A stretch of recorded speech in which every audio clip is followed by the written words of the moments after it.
Hi people, welcome to ECCSC Live. I'm your host, Tyrone Muhammad. We have an exciting show for you all out there today. And I would like to thank you all once again for tuning in and just being a part of our audience. And please, I encourage you all to call in with your questions or answers. To any questions, to any statements or comments or any suggestions that you may have to help us better the show, as well as relevant information that you think need to be imparted to us. Today we have Chantal Grant, a level up. I would like to introduce our sister today and hopefully just make the show really about the millennials today and how the millennial group in association with the formerly incarcerated can be a major voting bloc to move a lot of the policies, implications forward. So today I would like to introduce Chantal Grant. How you doing, sister? Hello, brother. How you doing? Yeah, tell us something about yourself. Yes, most definitely. Well, I am a 27-year-old Chicago native from Roseland, the south side of Chicago. I started Level Up and Vote about a year ago in the course of me organizing and getting generations back together and bridging the gap to show people why specifically millennials aren't voting. As you know, the turnout for millennials voting was 3%. Wow. And however, millennials are the biggest voting bloc as of 2018. So the main thing is to get into the science of why millennials aren't voting, and particularly Chicago black millennials. And so that's why I'm here, most definitely. Well, listen, 3% of how many? What's the total? Well, it's a 3% turnout. Of how many? Well, out of 100 that can come, it's a 3% turnout out of millennials that participated in the voting process. Why is that, you think? Is it lack of information? Do they understand their power? What is it? Is it a disconnect between politics and community? Mm-hmm. What is it? Yeah, I mean, there are a number of reasons, and I think because there is a serious disconnect with our generations together, and just simply because of that, many do not understand why millennials aren't voting. And so my whole thing is to get people to understand why. And so millennials have to be shown why they should vote. As you know, over the course in particularly Chicago and the black community, is that there has not been tangible results that show why black millennials should care about the voting process. And so all it is that we have to dig deep and understand their situation and meet millennials where they are at and start just basically going into detail to why we need to change things. If you tell a millennial to go vote because it will give you better housing, better jobs, just the overall better economic situation, and voting in the past has not turned their situation any even better, then in what way or form or why should we vote? Because it has been the same result. So it's a process of just breaking down the finer details into why we really need millennials on board, and then breaking down the details to why they aren't voting to other generations. Excellent. Well, I think with the formerly incarcerated, it's a similar scenario. Mm-hmm. And I'm of the mindset that when you have such a huge voting bloc, it's imperative that we find a way to show these individuals urge them, encourage them that their vote, to realize that their vote matter. We have a caller right now, Chantal. We want to continue this conversation. I have a few more questions, but let's see what our caller has. How you doing, caller? Yes, I'm going to make a couple of points. To begin with, I think it's important to distinguish between ex-offenders and millennials, and they're two very different demographics. And within the millennial generation, for instance, there's a difference between, say, a high school dropout and someone who holds a master's degree, a law degree, a medical degree. Now, millennials are simply a demographic that were born between certain years that we have deemed them to be such. But within that definition, they can be multimillionaires working on Wall Street to people living in public housing. And so, it depends on what we're talking about when we say millennials. And to a large extent, they're not any different than any previous generation of people their age. It's always been the case that young people don't see the connection because they don't follow politics. The average age of someone who's watching world news in a given evening, the 5:30, national news, is someone in their 50s. It's not someone in their 20s. People in their 20s watch reality TV. They're out having fun with their friends and drinking and playing sports and doing these other things. And again, the sort of things that are not necessarily related to the tangible socioeconomic and political issues that come with age and maturity. I hold a doctoral degree in political science, and we have been trying for many years to get younger people to be interested in this sort of thing.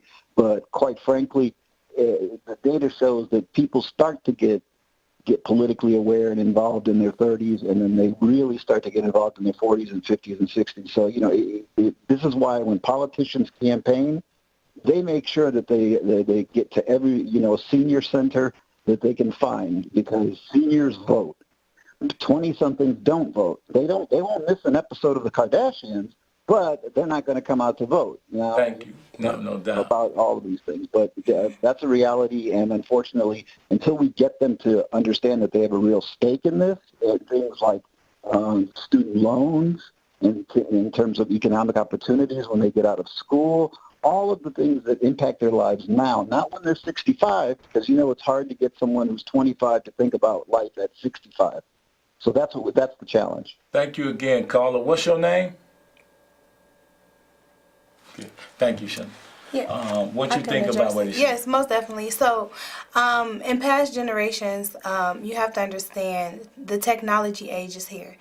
And because the technology age are here with the millennials, we are on, as you say, different TVs. Yes. So our attention is not centered towards one direction as if it has been previously.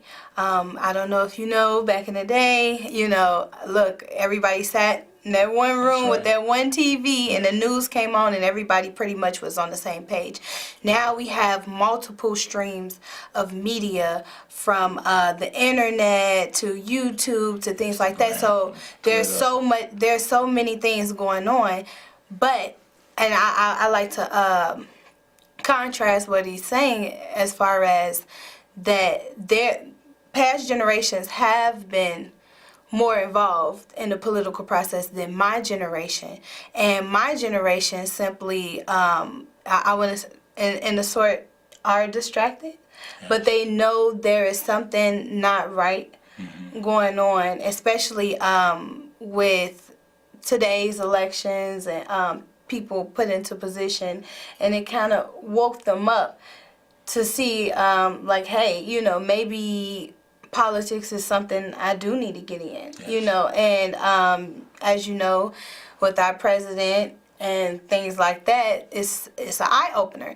And so it's really the point where they are woke, but they need guidance to know where to go. But they want to do it the right way.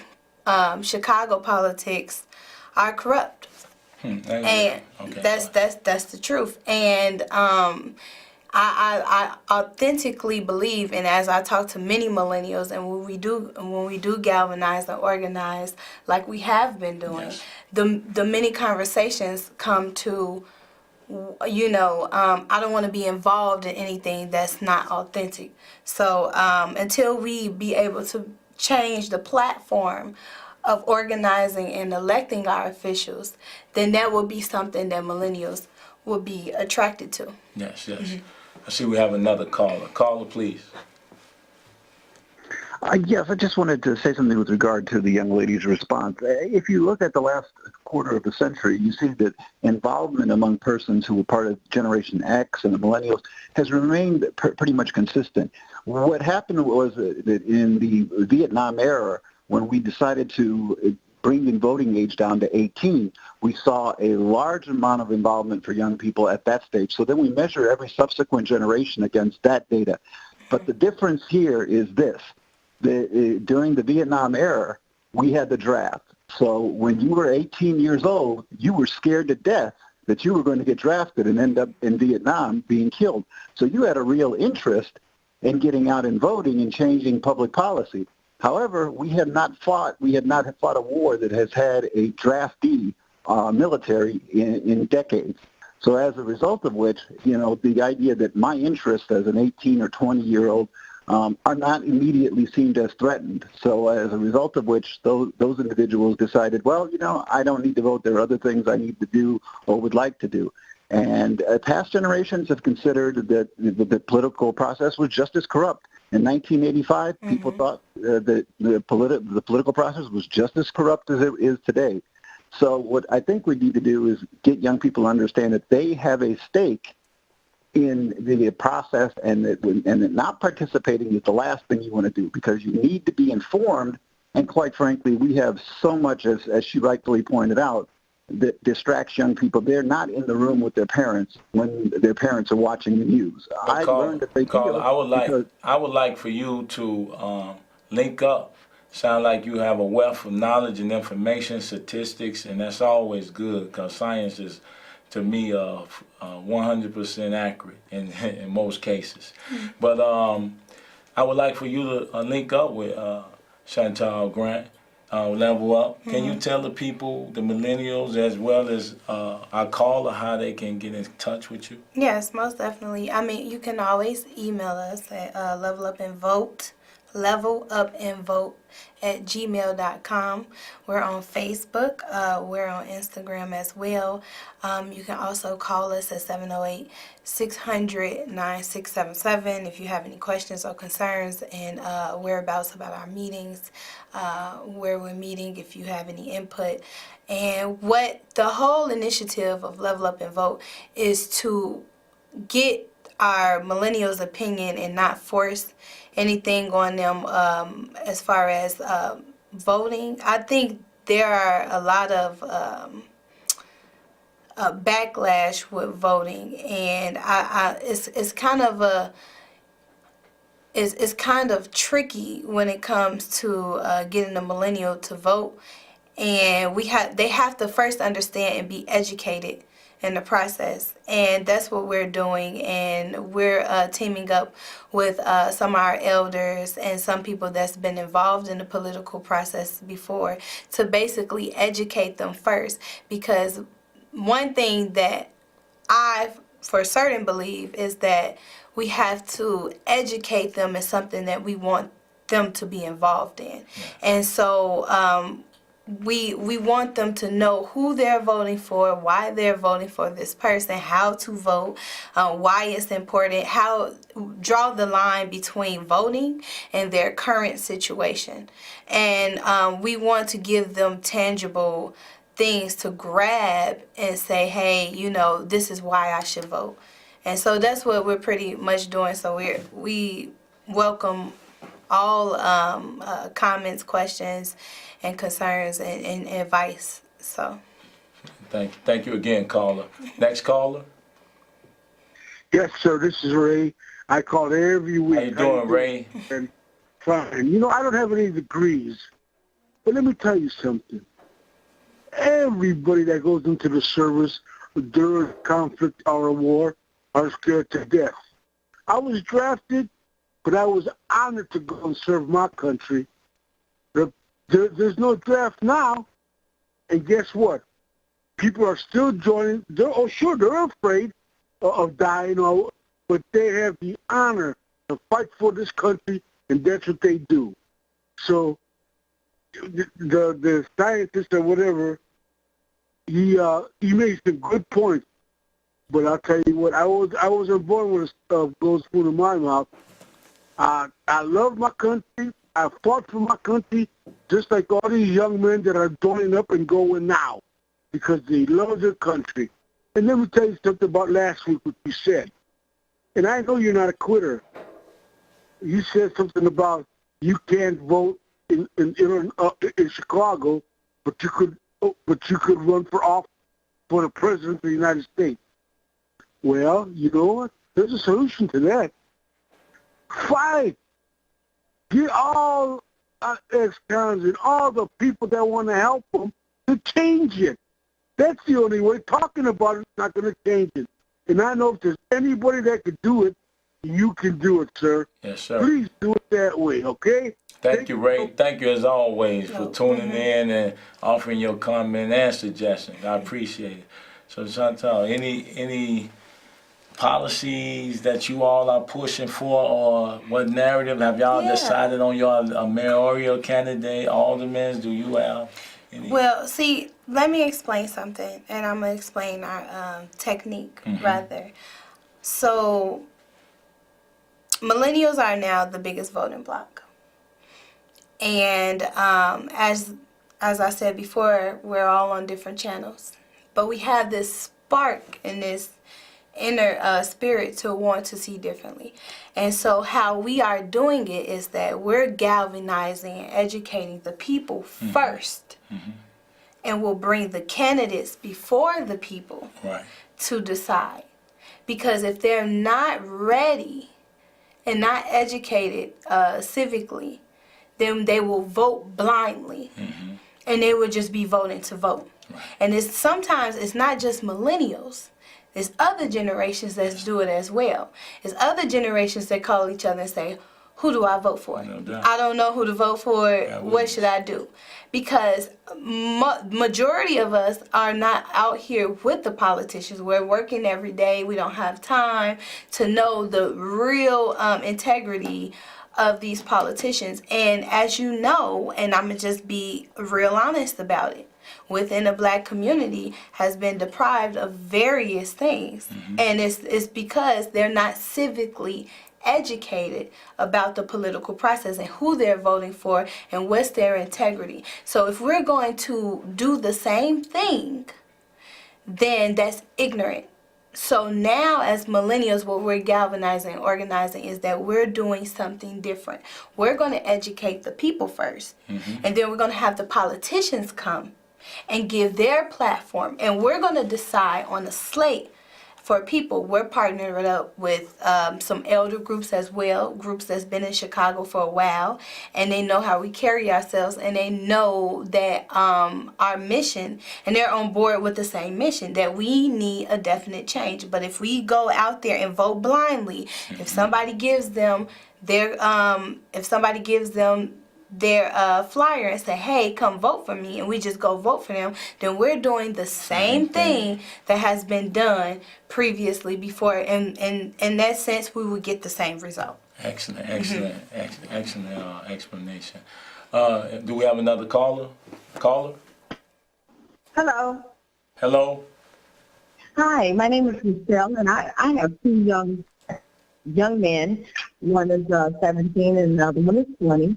And what I would like to know is, what do you think that the youth need to get involved? Like, how can we motivate them to actually take a active stand, if you will? Yeah, most definitely. Just like the brother before you called, sister, he has said that the politicians know who votes, and they pretty much cater their campaign towards the people that vote. Despite millennials are the biggest voting bloc. So there has not been any initiative really to cater it towards the millennial voters. Millennials are more tech savvy, and for us to be so tech savvy, things about political marketing is just now starting to hit social media and things like that, and it's really not catered towards the millennial agenda. And I say millennial agenda, and I want to speak particularly to black millennials in Chicago. Gentrification is on the board. The high rates of unemployment is on the board. You can go to college, then come back, and you can't work in your own community. You have to go downtown or the west suburbs in order to work, and you have a whole degree. So these are some things that's facing the millennial.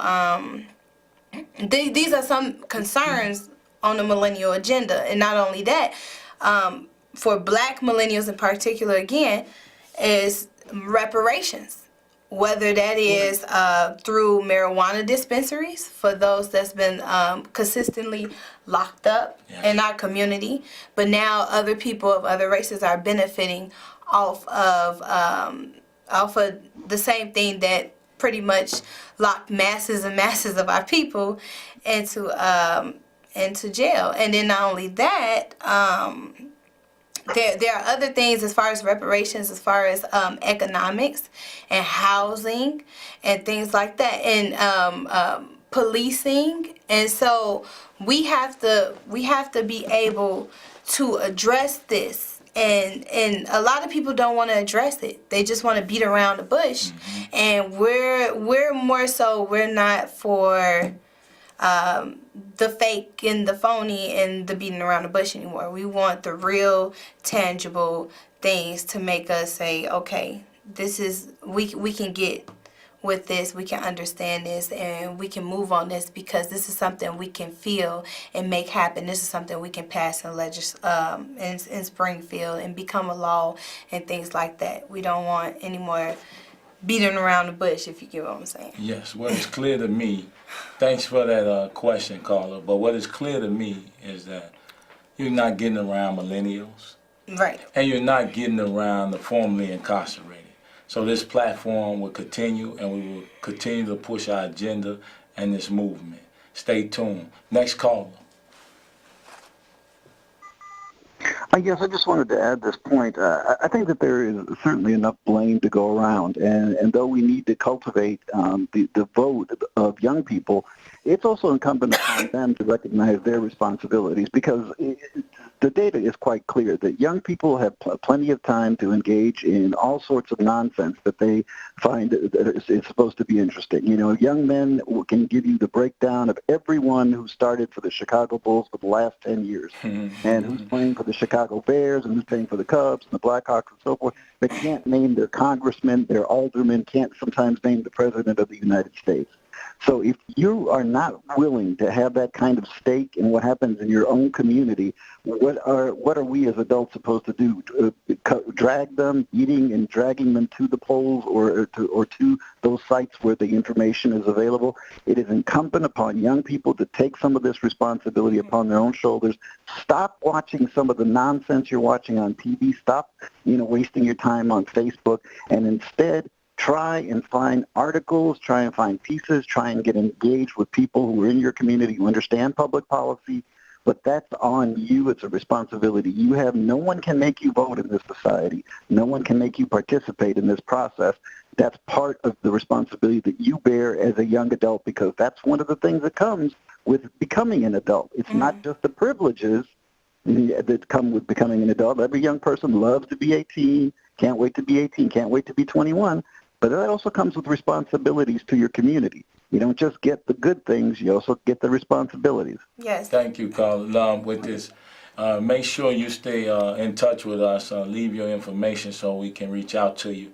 For these last minute, Chantal, would you like to once again tell the people how they can reach you? Yes, most definitely. If you have any questions or concerns, if you like to see exactly what we are about and how we are maneuvering and galvanizing the millennials, then please send us an email at levelupandvote@gmail.com.